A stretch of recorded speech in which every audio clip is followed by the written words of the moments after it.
Story jam में आपका स्वागत है।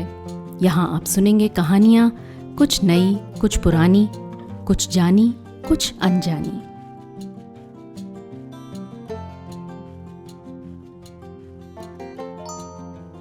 आज सुनिए शेखर जोशी की लिखी कहानी दाजियो। चेक से निकलकर बाईं ओर जो बड़े साइन बोर्ड वाला छोटा कैफे है, वहीं जगदीश बाबू ने उसे पहली बार देखा था। गोरा चिट्टा रंग, नीली शफ़ाक आंखें, सुनहरे बाल और चाल में एक अनोखी मस्ती पर शिथिलता नहीं। कमल के पत्ते पर फिसलती हुई पानी की बूंद की सी फुर्ती। आंखों की चंचलता देखकर उसकी उम्र का अनुमान केवल 9-10 वर्ष ही लगाया जा सकता था, और शायद यही उम्र उसकी रही होगी। अधजली सिगरेट का एक लंबा कश खींचते हुए जब जगदीश बाबू ने कैफे में प्रवेश किया तो वो एक मेज पर से प्लेटें उठा रहा था, और जब वो पास ही कोने की टेबल पर बैठे तो वो सामने था, मानो घंटों से उनकी उस स्थान पर आने वाले व्यक्ति की प्रतीक्षा कर रहा हो। वो कुछ बोला नहीं, हाँ नम्रता प्रदर्शन के लिए थोड़ा सा झुका और मुस्कुराया भर था, पर उसके इसी मौन में जैसे सारा मेन्यू समाहित था। सिंगल चाय का ऑर्डर पाने पर वो एक बार पुनः मुस्कुराकर चल दिया, और पलक मारते ही चाय हाजिर थी। मनुष्य की भावनाएं बड़ी विचित्र होती हैं। निर्जन एकांत स्थान में निसंग होने पर भी कभी कभी आदमी एकाकी अनुभव नहीं करता। लगता है इस एकाकीपन में भी सब कुछ कितना निकट है, कितना अपना है। परंतु इसके विपरीत कभी कभी सैकड़ों नर नारियों के बीच जनरवमय वातावरण में रहकर भी सूनेपन की अनुभूति होती है। लगता है जो कुछ है वो पराया है, कितना अपनत्वहीन। पर यह अकारण ही नहीं होता। इस एकाकीपन की अनुभूति, इस अलगाव की जड़ें होती हैं क्षोभ या विरक्ति की किसी कथा के मूल में। जगदीश बाबू दूर देश में आए हैं, अकेले हैं। चैक की चहल पहल, कैफे के शोरगुल में उन्हें लगता है सब कुछ अपनत्वहीन है। शायद कुछ दिनों रहकर अभ्यस्त हो जाने पर उन्हें वातावरण में अपनेपन की अनुभूति होने लगे, पर आज तो लगता है ये अपना नहीं, अपनेपन की सीमा से दूर, कितना दूर है। और तब उन्हें अनायास ही याद आने लगते हैं अपने गांव, पास पड़ोस के आदमी, स्कूल कॉलेज के छोकरे और निकट शहर के कैफे होटल। चाय साहब। जगदीश बाबू ने राखदानी में सिगरेट झाड़ी। उन्हें लगा इन शब्दों की ध्वनि में वही कुछ है जिसकी रिक्तता उन्हें अनुभव हो रही है, और उन्होंने अपनी शंका का समाधान कर लिया। क्या नाम है तुम्हारा? मदन। अच्छा मदन, तुम कहाँ के रहने वाले हो? पहाड़ का हूं बाबूजी। पहाड़ तो सैकड़ों हैं, आबू, दार्जिलिंग, मसूरी, शिमला, अल्मोड़ा। तुम्हारा गांव किस पहाड़ में है? इस बार शायद उसे पहाड़ और जिले का भेद मालूम हो गया। मुस्कुराकर बोला, अल्मोड़ा साहब जी, अल्मोड़ा। अल्मोड़ा में कौन सा गांव है? विशेष जानने की गरज से जगदीश बाबू ने पूछा। इस प्रश्न ने उसे संकोच में डाल दिया। शायद अपने गांव की निराली संज्ञा के कारण उसे संकोच हुआ था, इसलिए टालता हुआ सा बोला, वो बहुत दूर है साहब, अल्मोड़ा से 15-20 मील होगा। फिर भी नाम तो कुछ होगा ही। जगदीश बाबू ने जोर देकर पूछा। डोटिया लंगो, वो कुछ सकुचाता हुआ सा बोला। जगदीश बाबू के चेहरे पर पुती हुई एकाकीपन की स्याही दूर हो गई, और जब उन्होंने मुस्कुराकर मदन को बताया कि वो भी उसके निकटवर्ती गांव के रहने वाले हैं, तो लगा जैसे प्रसन्नता के कारण अभी मदन के हाथ से ट्रे गिर पड़ेगी। उसके मुंह से शब्द निकलना चाहकर भी ना निकल सके। खोया खोया सा वो मानो अपने अतीत को फिर लौट लौट कर देखने का प्रयत्न कर रहा हो। अतीत, गांव, ऊंची पहाड़ियां, नदी, ईजा मने माँ, बाबा, दीदी, भुल्ली छोटी बहन, दाजू यानी बड़ा भाई। मदन को जगदीश बाबू के रूप में किसकी छाया निकट जान पड़ी। ईजा नहीं, बाबा नहीं, दीदी, भुल्ली नहीं, दाजू। हाँ दाज्यू।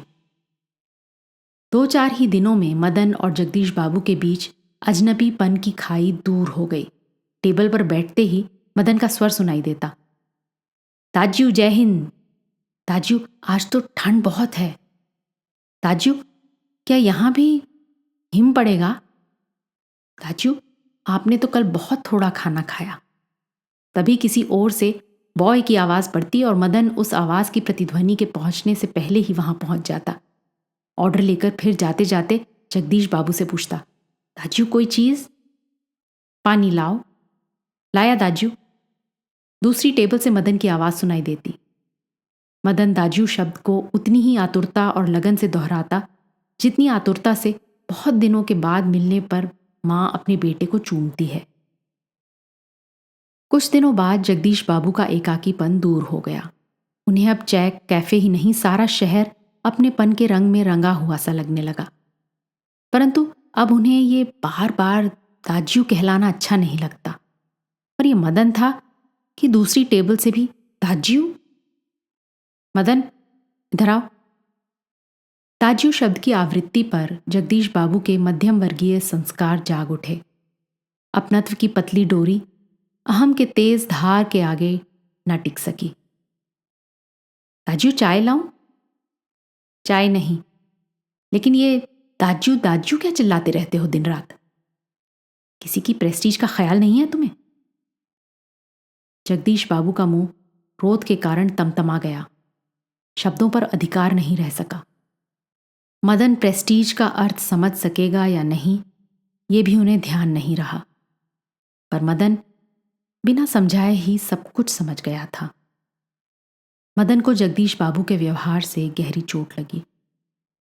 मैनेजर से सिरदर्द का बहाना कर वो घुटनों में सर दे कोठरी में सिसकियां भर भर रोता रहा। घर गांव से दूर ऐसी परिस्थिति में मदन का जगदीश बाबू के प्रति आत्मीयता प्रदर्शन स्वाभाविक ही था। इसी कारण आज प्रवासी जीवन में पहली बार उसे लगा जैसे किसी ने उसे ईजा की गोद से, बाबा की बाहों से और दीदी के आंचल की छाया से बलपूर्वक खींच लिया हो। परंतु भावुकता स्थायी नहीं होती। रो लेने पर, अंतर की घुमड़ती वेदना को आंखों की राह बाहर निकाल लेने पर मनुष्य जो भी निश्चय करता है वो भावुक क्षणों की अपेक्षा अधिक विवेकपूर्ण होते हैं। मदन पूर्ववत काम करने लगा। दूसरे दिन कैफे जाते हुए अचानक ही जगदीश बाबू की भेंट बचपन के सहपाठी हेमंत से हो गई। कैफे में पहुंचकर जगदीश बाबू ने इशारे से मदन को बुलाया, परंतु उन्हें लगा जैसे वो उनसे दूर दूर रहने का प्रयत्न कर रहा हो। दूसरी बार बुलाने पर ही मदन आया। आज उसके मुंह पर वो मुस्कान न थी और ना ही उसने क्या लाऊं दाज्यू कहा। स्वयं जगदीश बाबू को ही कहना पड़ा, 2 चाय 2 ऑमलेट। परंतु तब भी लाया दाज्यू कहने की अपेक्षा लाया शाब कहकर वो चल दिया, मानो दोनों अपरिचित हों। शायद पहाड़िया है, हेमंत ने अनुमान लगाकर पूछा। हाँ, रूखा सा उत्तर दे दिया जगदीश बाबू ने और वार्तालाप का विषय बदल दिया। मदन चाय ले आया था। क्या नाम है तुम्हारा लड़के? हेमंत ने एहसान चढ़ाने की गरज से पूछा। कुछ क्षणों के लिए टेबल पर गंभीर मौन छा गया। जगदीश बाबू की आंखें चाय की प्याली पर ही झुकी रह गईं। मदन की आंखों के सामने विगत स्मृतियां घूमने लगीं। जगदीश बाबू का एक दिन ऐसे ही नाम पूछना, फिर दाज्यू आपने कल थोड़ा ही खाया, और एक दिन किसी की प्रेस्टीज का ख्याल नहीं रहता तुम्हें। जगदीश बाबू ने आंखें उठाकर मदन की ओर देखा। उन्हें लगा जैसे अभी वो ज्वालामुखी सा फूट पड़ेगा। हेमंत ने आग्रह के स्वर में दोहराया, क्या नाम है तुम्हारा? बॉय कहते हैं साहब मुझे। संक्षिप्त सा उत्तर देकर वो मुड़ गया। आवेश में उसका चेहरा लाल होकर भी अधिक सुंदर हो गया था।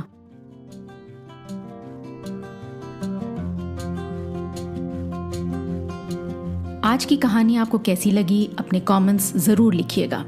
साथ ही सब्सक्राइब कीजिएगा। आपके फैमिली और फ्रेंड्स में आप जैसे ही कहानियों के शौकीन कदरदान और हैं, उन्हें ये कहानी व्हाट्सएप पर फॉरवर्ड करें।